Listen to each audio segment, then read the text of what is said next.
Vamos a abrir nuestras Biblias en Romanos, el capítulo 3. Vamos a leer ahí los versículos 9 al 18.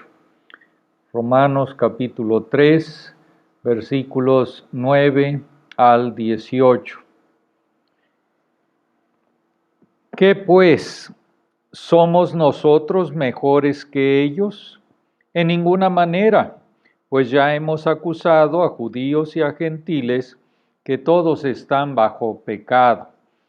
Como está escrito, no hay justo ni aun uno, no hay quien entienda, no hay quien busque a Dios. Todos se desviaron, a una se hicieron inútiles, no hay quien haga lo bueno, no hay ni siquiera uno. Sepulcro abierto es su garganta, con su lengua engañan, veneno de áspides hay debajo de sus labios. Su boca está llena de maldición y de amargura. Sus pies se apresuran para derramar sangre. Quebranto y desventura hay en sus caminos, y no conocieron camino de paz. No hay temor de Dios delante de sus ojos. El difunto y conocido predicador Harry Ironside le preguntó una vez a un hombre después de una reunión evangélica: ¿eres salvo? No, realmente no puedo decir que lo sea, pero me gustaría serlo. ¿Por qué te gustaría?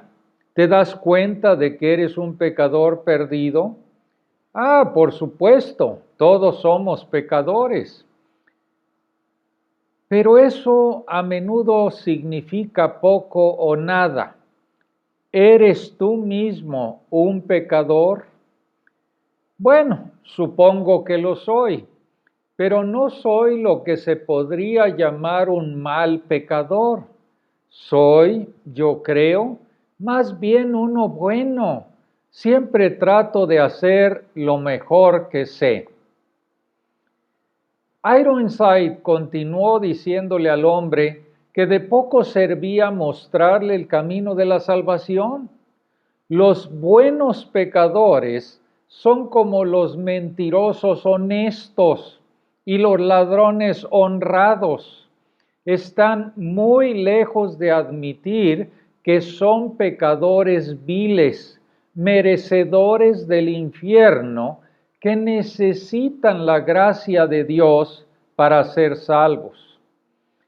La mayoría de las personas se ven a sí mismas como buenos pecadores. Ellos dirían: sé que no soy perfecto, tengo mi parte de faltas, pero no soy un asesino, ni un terrorista, ni un abusador de niños. Soy una persona decente.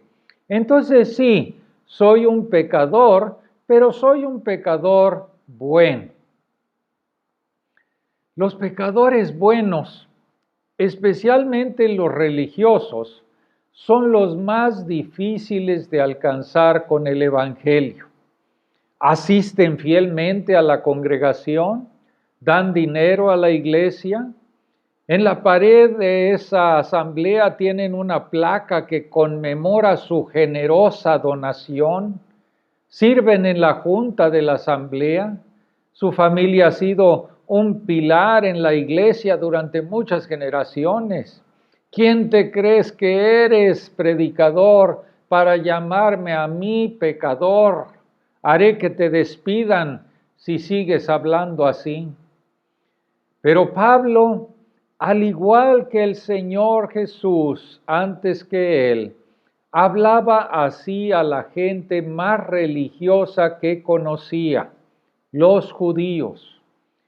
Pablo sabía que si los judíos confiaban en su religiosidad, que si los judíos confiaban en sus buenas obras, no verían la necesidad de confiar en Jesucristo como su Salvador.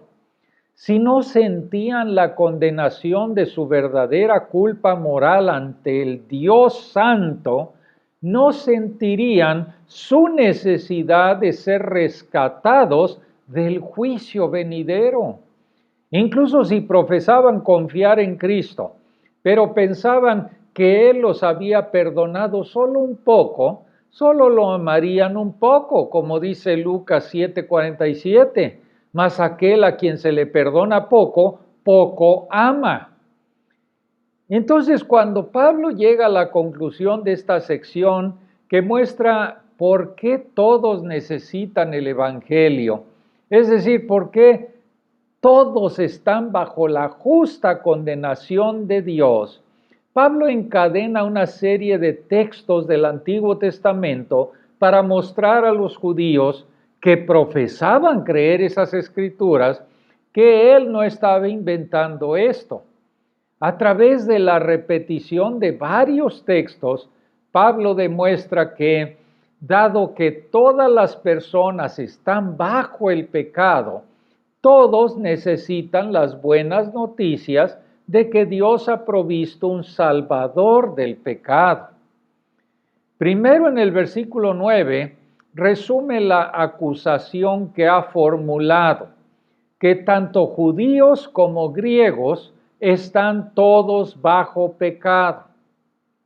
Luego, con la cita más larga de la Escritura en las cartas de Pablo, muestra que la Escritura confirma la acusación, muestra la universalidad del pecado en los versículos 10 al 12. Aquí cita el Salmo 14 en paralelo con el Salmo 53, y las Escrituras muestran que todos nosotros somos culpables de pecados de palabra, en los versículos 13 y 14. Versículo 13 cita los Salmos 5 y Salmo 140. El versículo 14 viene del Salmo 10. Además, todos hemos cometido pecados que destruyen las relaciones armoniosas, en los versículos 15 al 17. Y estos versículos citan Isaías 59. La raíz de nuestro comportamiento pecaminoso se remonta a nuestra relación con Dios. No hay temor de Dios delante de sus ojos. Aquí está citando el Salmo 36. Ahora, las citas no son en todos los casos textuales de la Septuaginta, lo que puede significar que Pablo estaba citando de memoria o traduciendo del hebreo al griego. Pero esta rápida serie de citas muestra que la Biblia establece claramente que todos están bajo pecado. Pero algunos pueden pensar, espera un momento, tengo mis defectos, pero no soy tan malo como esta descripción. He torcido la verdad a veces, pero los versículos 13 y 14 no describen mi hablar. Y nunca he asesinado a nadie, como alega el versículo 15. A diferencia del versículo 17, soy un hombre pacífico. Pero al igual que la lista de pecados que ya vimos en el capítulo 1, los versículos 29 al 32, Pablo no está diciendo que todo pecador comete todos estos pecados todo el tiempo.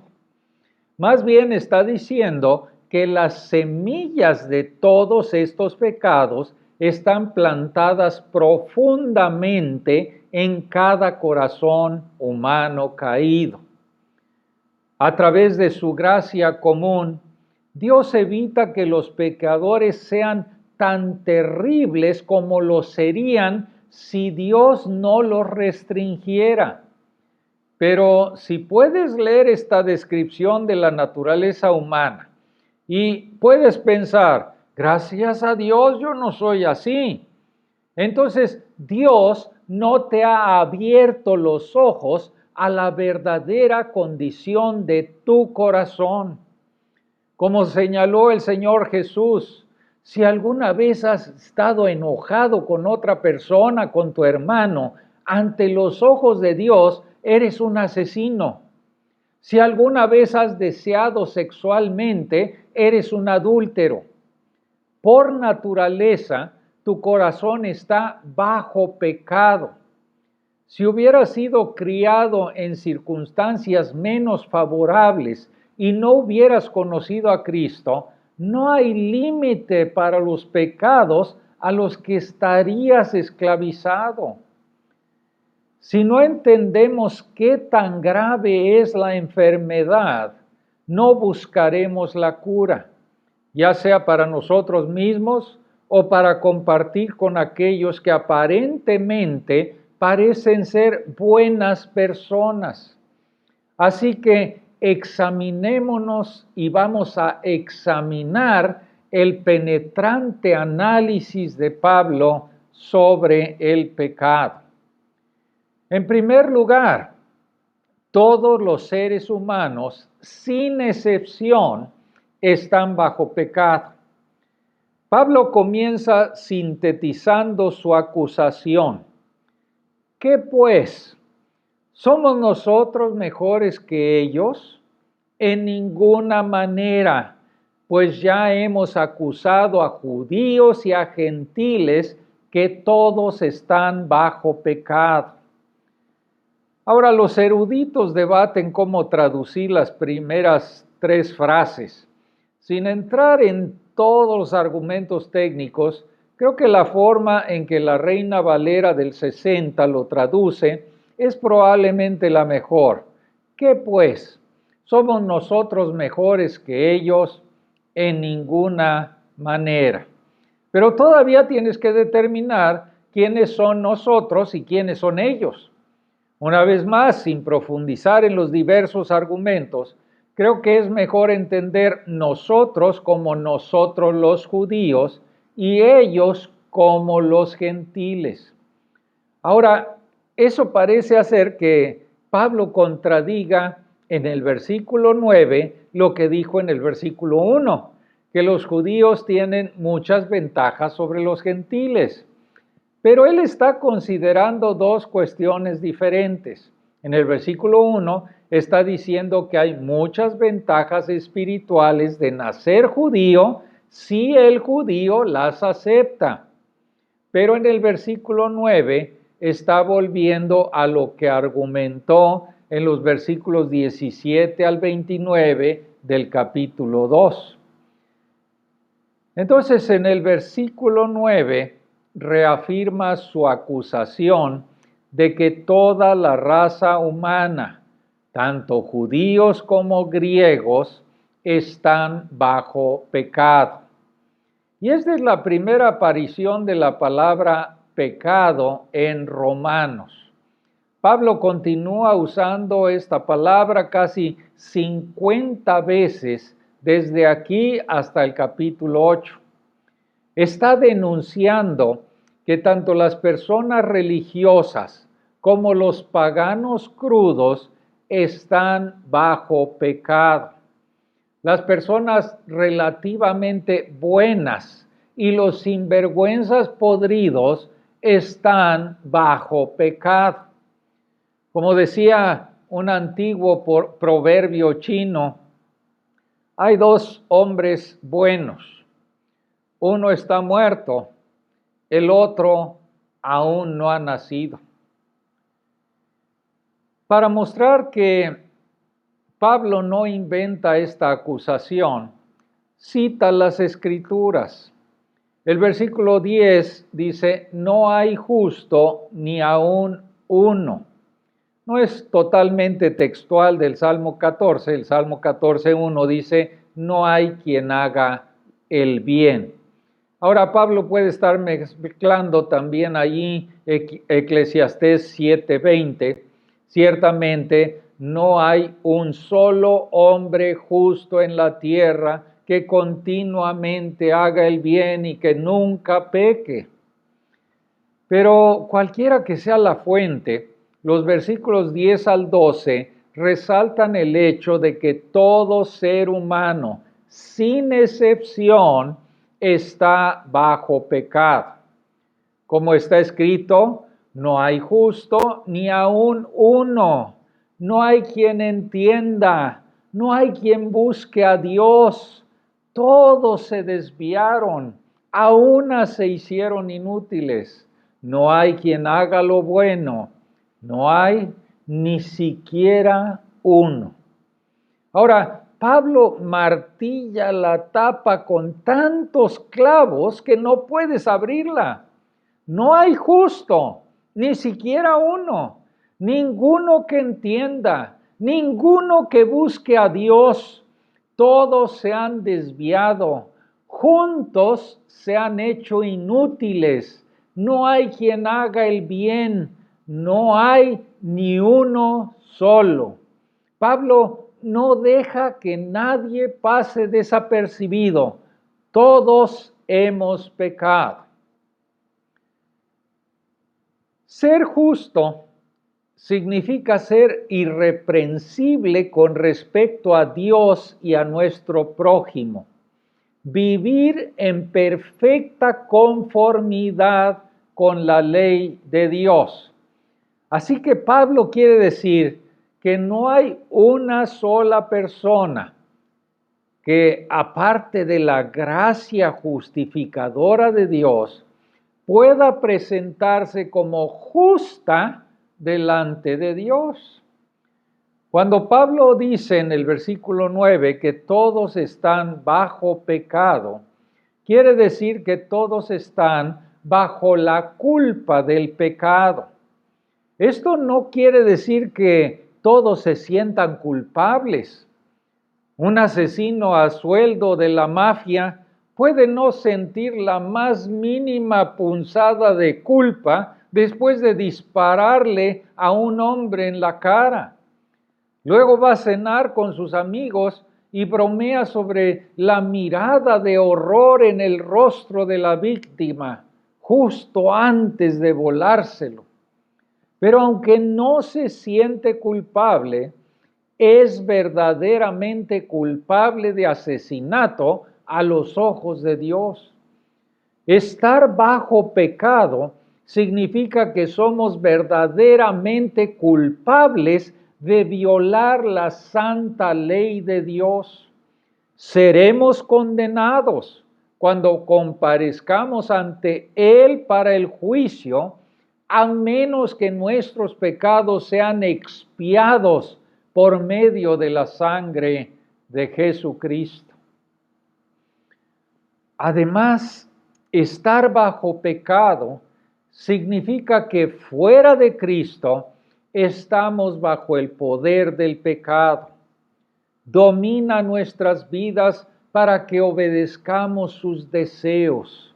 Pablo se refiere a esto como ser esclavos del pecado. Una vez más, esto no significa que los incrédulos sean tan malvados como posiblemente podrían ser. Tampoco significa que sean incapaces de ser amables o de hacer buenas obras. Más bien, a los ojos de Dios y por su estándar perfecto de justicia, incluso lo que el hombre piensa que es su mejor conducta o sus justicias son como trapos de inmundicia, como paños menstruales, eso quiere decir. En última instancia, hacen buenas obras para exaltarse a sí mismos, no para glorificar a Dios. Además, tengan en cuenta que estar bajo pecado significa que el pecado, como una enfermedad, afecta todo tu ser. Los actos de pecado son los síntomas de la enfermedad subyacente. Su entendimiento o mente, dice aquí, está entenebrecido. Su motivación está torcida para que no busquen a Dios ni teman a Dios. Su habla que sale de su corazón es corrupta. Su comportamiento es egoísta y destructivo. Toda su forma de vida, todo su camino está mal dirigido. Así que todos los seres humanos y todas las partes de todos los seres humanos están bajo pecado. Pero en segundo lugar, el pecado afecta negativamente nuestras relaciones con Dios y con otras personas. Los dos grandes mandamientos son amar a Dios con todo nuestro ser y amar a nuestro prójimo como a nosotros mismos. El pecado sabotea ambas relaciones. El pecado afecta negativamente nuestra relación con Dios. Dios le advirtió a Adán y a Eva que el día que pecaran, morirían. Y esto se refería a la maldición de la muerte física, pero también a la muerte espiritual, siendo separados de la vida de Dios en sus almas. Desde su pecado original, todo el género humano nace en pecado, ajeno a la vida de Dios. Por lo tanto, nadie nace justo, ni siquiera uno.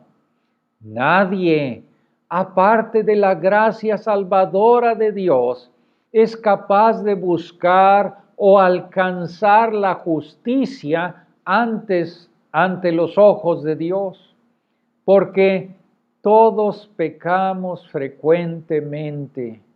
Todos pecamos de muchas maneras. Ahora, fíjense en esto.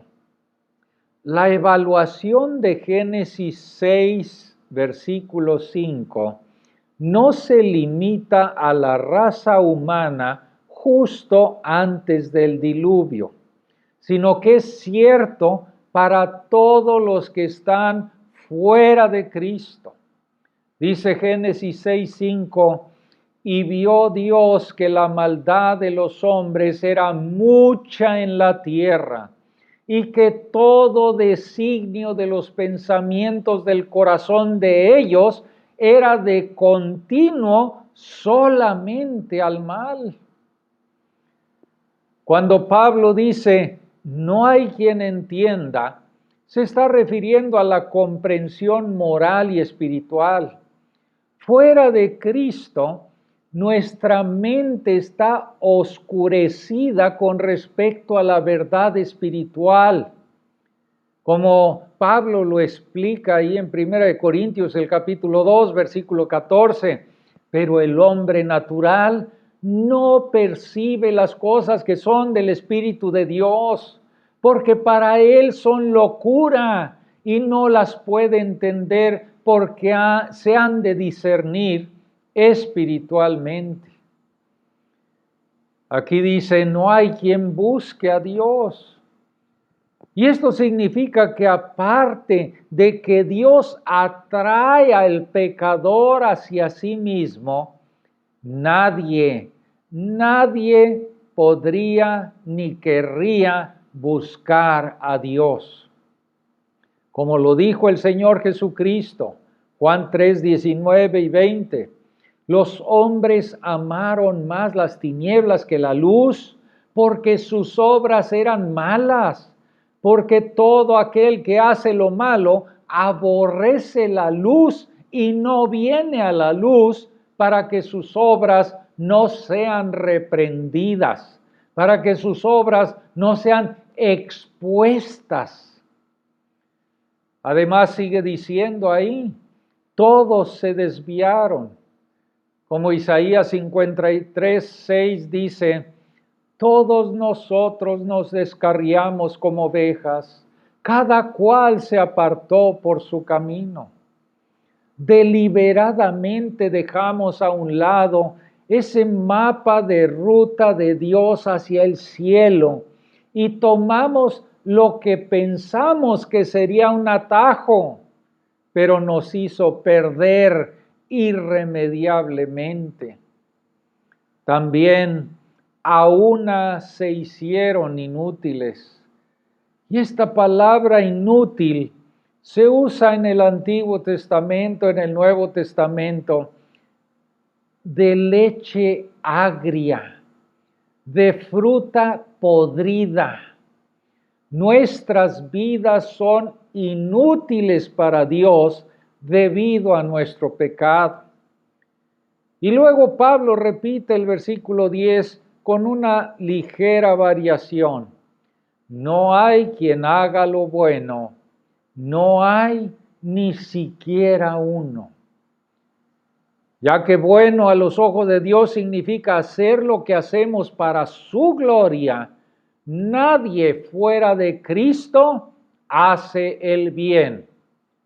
Todo lo que hacemos antes de venir a Cristo está manchado por el pecado.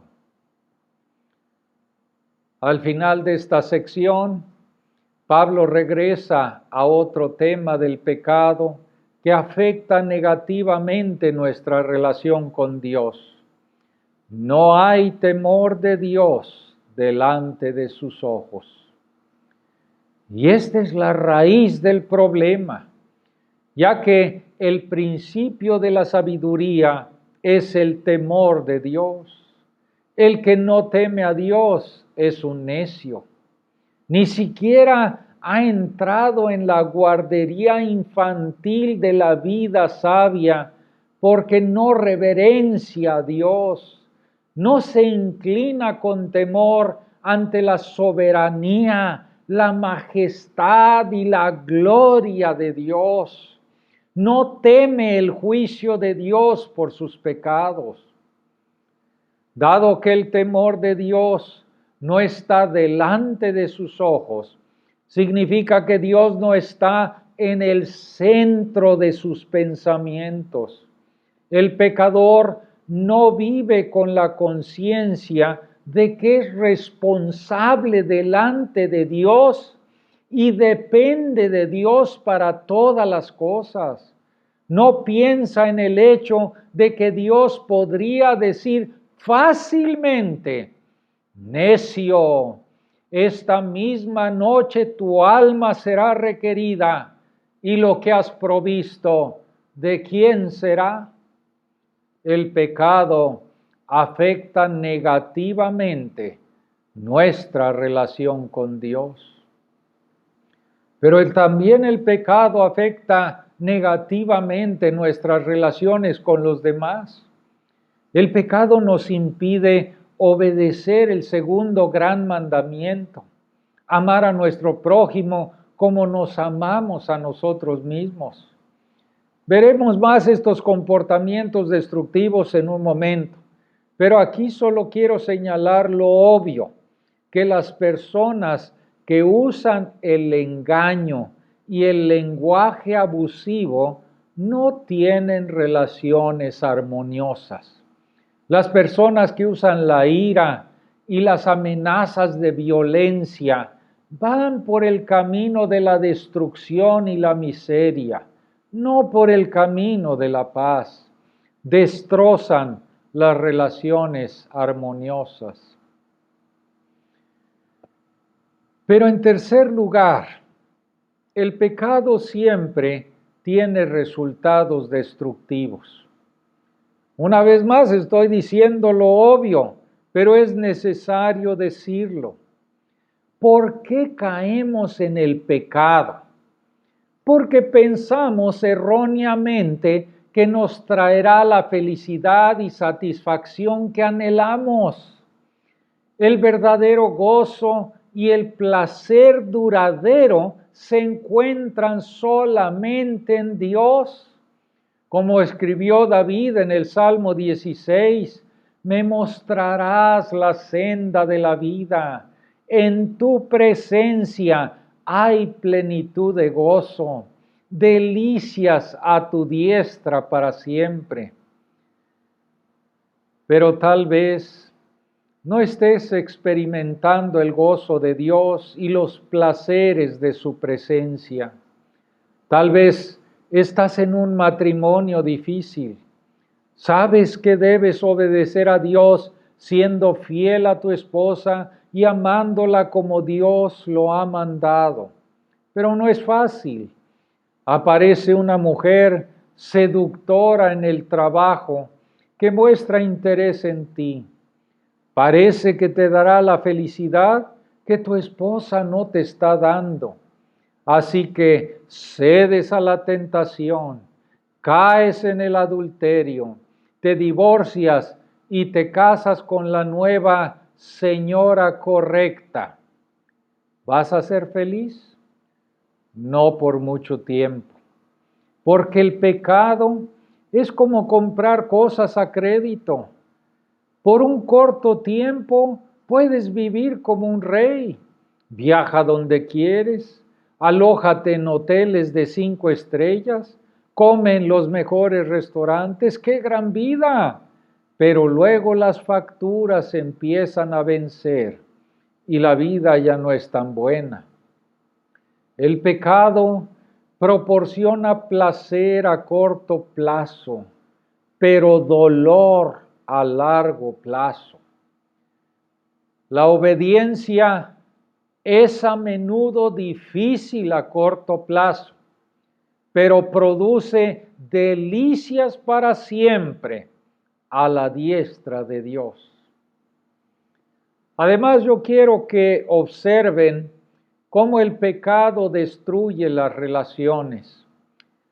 Pablo describe la garganta de los pecadores como un sepulcro abierto. Y la idea aquí es que salga el hedor de un cadáver. La persona que se acerque a ese lugar va a ser contaminada. Además, las lenguas de los impíos siguen engañando. Usan un lenguaje suave para seducirte, pero todo el tiempo están tratando de usarte para su propia ventaja maligna. Veneno de áspides hay debajo de sus labios, a la espera de herir y matar a su víctima. Su boca está llena de maldición y amargura. No solo toman el nombre del Señor en vano, sino que usan maldiciones para obtener poder sobre sus enemigos. Son personas amargadas, implacables, buscan destruir a otros y el resultado es la miseria y no la paz. En algunos casos, el pecado destruye al pecador mismo, llevándolo al suicidio. Su pecado lo ha alejado de Dios y de todas las relaciones humanas hasta el punto de perder toda esperanza. No tiene paz con Dios, no tiene paz con los demás, no tiene paz con su propia alma. Desesperado, se destruye a sí mismo. El pecado siempre tiene resultados destructivos. Entonces, la imagen bíblica de la raza humana caída en el pecado es bastante sombría. Primero, no permite excepciones. Todas las personas, incluso las llamadas buenas, están bajo el pecado. Segundo, su pecado afecta negativamente sus relaciones con Dios y con los demás. Tercero, el pecado siempre tiene resultados destructivos. Nunca nos lleva a donde esperamos que nos lleve.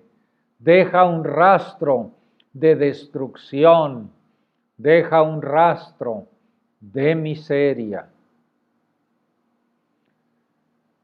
Si me mantuviera estrictamente con nuestro mensaje de texto, terminaría el mensaje aquí y diría que tengas una excelente semana. No hay mucha esperanza en estos versículos y no ha terminado. La próxima vez veremos los versículos 19 y 20 que cierran su caso. Pero Pablo sabe que a menos que sientas la desesperación de la terrible afección del pecado, no tomarás la cura. Pero en lugar de terminar con una decepción, veamos brevemente los versículos 21 y siguientes, donde Pablo nos da la cura.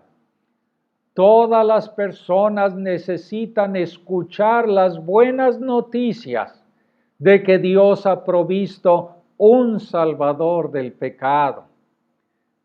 Pablo irrumpe con uno de los grandes peros de las Escrituras. Dice allí, versículo 21, capítulo 3 de Romanos, pero ahora, aparte de la ley que nunca podríamos guardar perfectamente, se ha manifestado la justicia de Dios, testificada por la ley y por los profetas, la justicia de Dios por medio de la fe en Jesucristo para todos los que creen en Él. Y Pablo está volviendo al capítulo 1 y versículo 16 y 17, porque no me avergüenzo del Evangelio, porque es poder de Dios para salvación a todo aquel que cree, al judío primeramente y también al griego, porque en el Evangelio la justicia de Dios se revela por fe y para fe, como está escrito, mas el justo por la fe vivirá. La mejor noticia del mundo es que aunque todos estamos bajo la condenación del pecado, por la fe en Jesucristo, quien pagó el castigo que merecíamos, podemos recibir el regalo de Dios de la vida eterna. Como dicen las Sagradas Escrituras, siendo justificados gratuitamente por su gracia, mediante la redención que es en Cristo Jesús. ¿Has recibido ese regalo? Hay predicadores modernos, algunos con asambleas enormes y exitosas, que nunca predicarían el mensaje de Romanos 3, 9 al 18. Ellos dirían, es demasiado negativo, deprime a la gente, derriba su autoestima, los hace sentir terribles consigo mismos, suena duro, no suena amoroso. Pero Pablo sabía que el médico más amoroso te diría la verdad sobre tu enfermedad. Si sabe que tienes una enfermedad terminal y tiene la cura, pero solamente te abraza y te dice que eres maravilloso y te despide por la puerta, no te quiere. O si no, te da la mala noticia de que te encuentras en fase terminal. Sabe que no tomarías la quimioterapia que podría curarte. Si no crees que estás enfermo, no tomarás la medicina. Y en amor, Dios te dice la triste y cruda verdad. Estás en fase terminal bajo el pecado. Te diriges a la condenación eterna. Pero luego te da las buenas noticias. Dios justificará al pecador culpable que pone su confianza en Jesucristo y la redención que Cristo Jesús aseguró en la cruz. No es una cura terrible como la quimioterapia, es una cura maravillosa. Cree en el Señor Jesucristo hoy y serás liberado de la maldición del pecado y de la muerte.